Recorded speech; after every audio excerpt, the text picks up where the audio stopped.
Her 8-year-old daughter was probably running through the house, making her father dance attendance on her as they readied for their Saturday picnic. "Your daughter is a tyrant," Antoine said, appearing in the doorway. He walked toward her, his pomaded hair glinting black in the sunlight. He'd been working on his furniture this morning, sanding a chair that was already as soft as satin, and a fine layer of wood dust peppered his face and shoulders. He was a big man, tall and broad-shouldered, with a rough face and a dark stubble that took constant effort to keep from becoming a beard. He slipped an arm around her and pulled her close. "I love you, Vi." "I love you too." It was the truest fact of her world. She loved everything about this man, his smile, the way he mumbled in his sleep and laughed after a sneeze, and sang opera in the shower. She'd fallen in love with him 15 years ago, on the school play yard, before she'd even known what love was. He was her first everything. First kiss, first love, first lover. Before him, she'd been a skinny, awkward, anxious girl, given to stuttering when she got scared, which was often.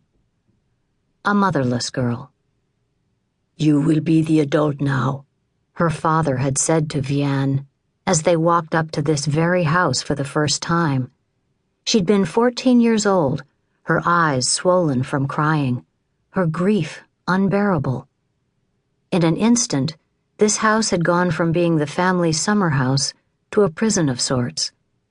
Maman had been dead less than 2 weeks when Papa gave up on being a father. Upon their arrival here, he'd not held her hand, or rested a hand on her shoulder, or even offered her a handkerchief to dry her tears. But I'm just a girl," she'd said. "Not anymore."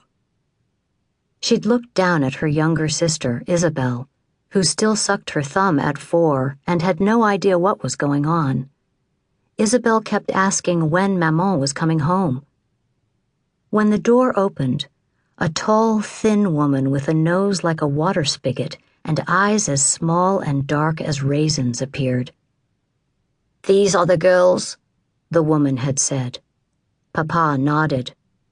"They will be no trouble." It had happened so fast.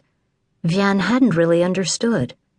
Papa dropped off his daughters like soiled laundry and left them with a stranger.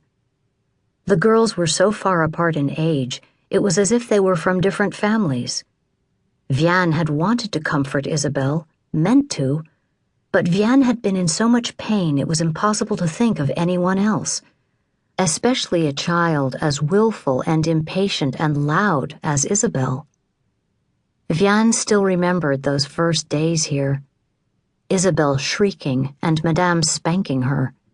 Vianne had pleaded with her sister, saying again and again, "Mon Dieu, Isabelle, quit screeching. Just do as she bids." But even at 4, Isabel had been unmanageable. Vianne had been undone by all of it, the grief for her dead mother, the pain of her father's abandonment, the sudden change in their circumstances, and Isabel's cloying, needy loneliness. It was Antoine who'd saved Vianne.